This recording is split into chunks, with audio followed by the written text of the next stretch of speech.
अब बात करेंगे एक बड़ी खबर की। दरअसल यूक्रेन में उत्तराखंड के कई लोग फंसे हुए हैं। नैनीताल के डीएम ने टोल फ्री नंबर और मोबाइल नंबर जारी किया है। स्वदेश वापसी के लिए परिजन संपर्क कर सकते हैं। पुलिस कंट्रोल रूम नंबर 100112 पर संपर्क किया जा सकता है। इसके अलावा मोबाइल नंबर भी जारी किए गए हैं। आपकी टीवी स्क्रीन पर हम नंबर आपको बता रहे हैं। इन नंबर्स पर आप संपर्क कर सकते हैं। टोल फ्री नंबर 1077 पर भी आप संपर्क कर सकते हैं। तो दस्तावेज ईमेल आईडी पर भी उपलब्ध आप करा सकते हैं। नैनीताल के डीएम ने टोल फ्री और मोबाइल नंबर जारी कर दिए हैं। मदद के लिए स्वदेश वापस अपने बच्चों को लाने के लिए परिजन संपर्क इन नंबर्स पर कर सकते हैं। पुलिस कंट्रोल रूम नंबर पर भी आप संपर्क कर सकते हैं 100 और 112 पर। ये जो आपकी टीवी स्क्रीन पर इस वक्त मोबाइल नंबर हम आपको दिखा रहे हैं, आप इनकी तस्वीर क्लिक करके रखिए। आपको कोई भी जरूरत होती है तो आप सीधा प्रशासन से नंबर पर संपर्क कर सकते हैं। 1077 नंबर पर भी आप संपर्क कर सकते हैं, जो सरकारी नंबर है। ये नैनीताल के डीएम ने टोल फ्री और मोबाइल नंबर जारी किए हैं। स्वदेश वापसी के लिए परिजन इन पर संपर्क कर सकते हैं अपने बच्चों के लिए।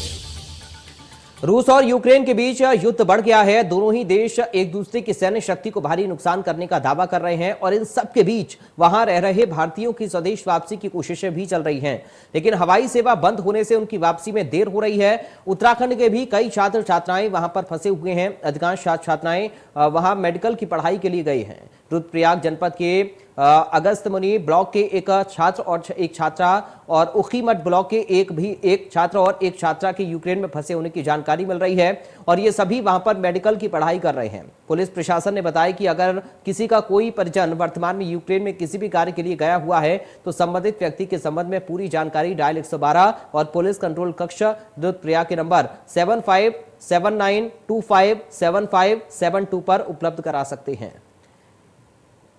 तो आपकी टीवी स्क्रीन पर टॉप में हम आपको नंबर भी फ्लैश कर रहे हैं। किसी भी तरीके की कोई आपको मदद की जरूरत है तो इस नंबर पर आप संपर्क करिए, जो कि प्रशासन की ओर से ही जारी किया गया है।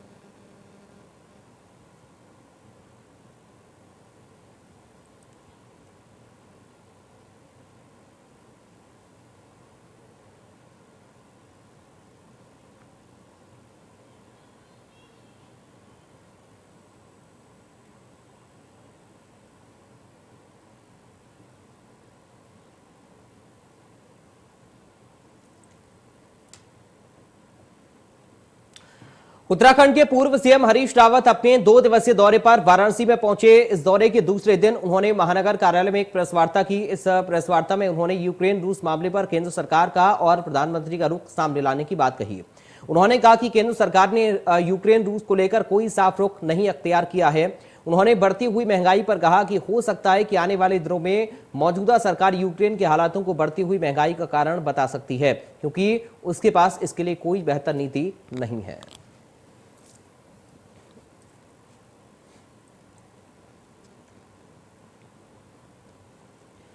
हरिद्वार में शहीद हवलदार जगेंद्र सिंह चौहान का पार्थिव शरीर चांडी घाट पहुंचा, जहां श्मशान घाट पूर्ण सैनिक सम्मान का अंतिम संस्कार किया जाएगा। सैनिक कल्याण मंत्री गणेश जोशी ने पुष्प अर्पित किए।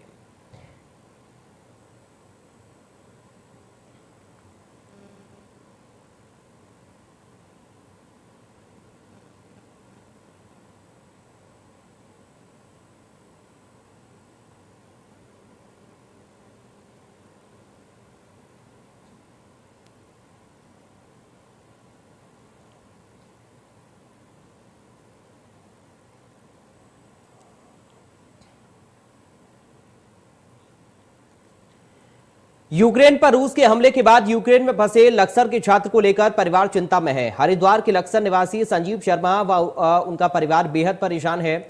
संजीव शर्मा का बेटा आशुतोष शर्मा यूक्रेन में एमबीबीएस की पढ़ाई कर रहा है और रूस के हमले के बाद वो वहां पर फंसा हुआ है। परिजनों ने भारत सरकार से बेटे समेत सभी भारतीयों को सुरक्षित वापस लाने की गुहार लगाई है। फिलहाल घर का माहौल तो बहुत ही खराब है। सब लोग सभी चिंतित हैं, सारे रिश्तेदार चिंतित हैं और उससे वापस लाने के जो जितने भी प्रयास थे लगभग स्थिल हो गए।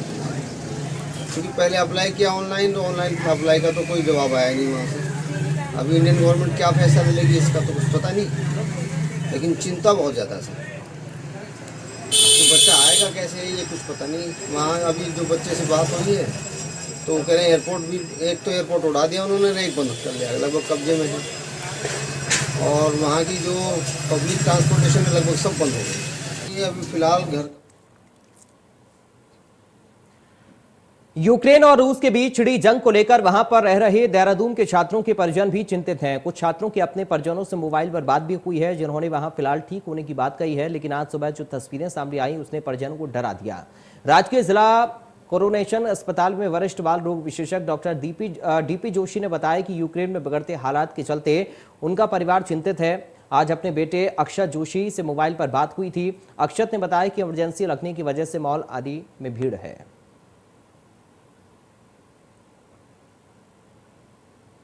बेटा हमारा अक्षय जोशी जो है खारकिव से एमबीएस स्टूडेंट है, 3rd ईयर का। और चूंकि स्थिति है, मीडिया से की नॉलेज में आ रहे हैं, उनके इंस्टीट्यूशन वाले बता रहे हैं, एम्बेसी की लैंग्वेज, तो स्थिति पैनिक तो है ही है। और उससे भी बड़ी गड़बड़ी है कि जो वहाँ पे काफ़ी सारे लोग एशिया और इंडिया के जो लोग हैं, खासतौर पर उत्तराखंड के, उनके पास एक क्लियर कट मैसेज नहीं है कि भारत सरकार उसमें कैसे हेल्प करने जा रही है। और तो कहीं ना कहीं अटैक की स्थिति और राशन की दिक्कतें और पानी की दिक्कतें जो होनी शुरू हो गई है, लोकल ट्रैफिक में कुछ जाम है, तो एक थोड़ी सी चिंता का विषय भी है और बच्चे परेशान भी हैं और पैनिक की कंडीशन है।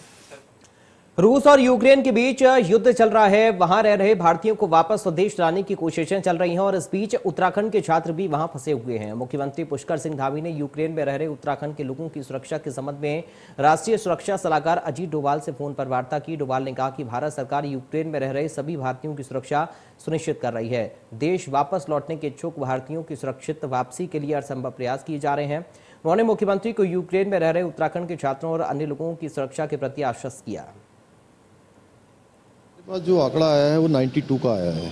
92 लोगों ने अभी तक यहाँ पर हमने जो निकाला है, लेकिन अभी आंकड़ा ज़्यादा है वो, लेकिन जो हमारे पास अभी जो एक सूचना आई है आधिकारिक रूप से, वो इतने ही लोगों की आई है। अभी आंकड़ा बढ़ रहा है जब से हमने ये जो अपना टोल फ्री नंबर जारी किया, उस पर लोग बता रहे हैं। जो आप परेशान है सर, उनको क्या मैसेज देना चाहेंगे? क्या नहीं, हम उनके लिए लगे हुए हैं और सभी के लिए हम विदेश मंत्रालय है हमारा, चाहे राष्ट्रीय सुरक्षा सलाहकार जी का कार्यालय है या वो है, सभी लोग हम लोग लगे हुए हैं। हम पूरी कोशिश कर रहे हैं, हर प्रयास हमारा रहेगा कि सब बच्चों को सब। देहरादून पुलिस ने सेलाकुई में हुए ज्वेलरी की दुकान में लाखों की लूट की घटना का खुलासा कर दिया। पुलिस ने लूट की घटना में शामिल 3 लुटेरों को गिरफ्तार किया। घटना में लूटी गई ज्वेलरी और नकदी भी बरामद कर ली।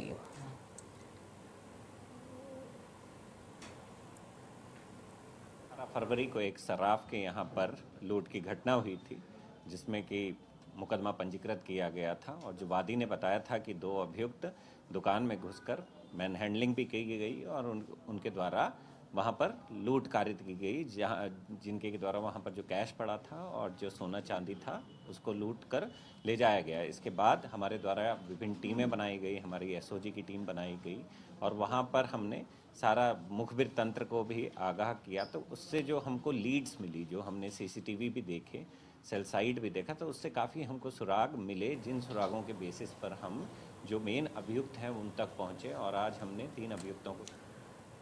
हरिद्वार में राज्य कर विभाग की टीम ने गुटखा पान मसाला कारोबारी के गोदाम पर छापेमारी की। छापेमारी के बाद टीम ने व्यापारी का लाखों का सामान जब्त कर लिया। राज्य कर विभाग की ओर से जब्त किए गए माल का आकलन कर आगे की कार्रवाई की जाएगी।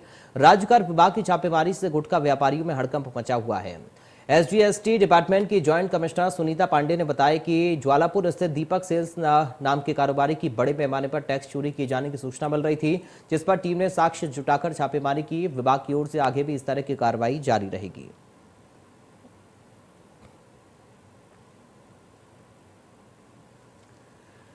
रूस के हमले के बाद यूक्रेन में तबाही का माहौल हो गया है। उधम सिंह नगर के कई बच्चे यूक्रेन में पढ़ाई करने के लिए गए हुए हैं और अब वहां पर वो फंस गए हैं। परिजनों की परेशानी को देखते हुए जिला प्रशासन ने यूक्रेन में रहने वाले उधम सिंह नगर के 25 नागरिकों की सूची जारी कर राज्य सरकार के माध्यम से केंद्र सरकार को भेजी है।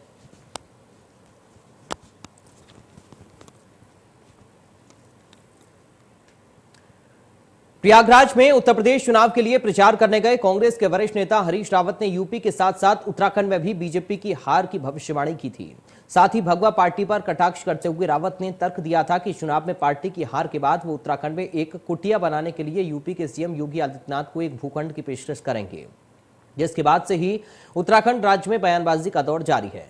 इसी क्रम में मुख्यमंत्री पुष्कर सिंह धामी ने हदरा के हरीश रावत के इस बयान पर पलटवार करते हुए कहा कि हरीश रावत को खुद अपना ठिकाना ढूंढना पड़ेगा। रावत जी को स्वयं अपना ठिकाना ढूंढना पड़ेगा। रावत जी को स्वयं अपना ठिकाना ढूंढना पड़ेगा। रावत जी को स्वयं अपना ठिकाना ढूंढना पड़ेगा।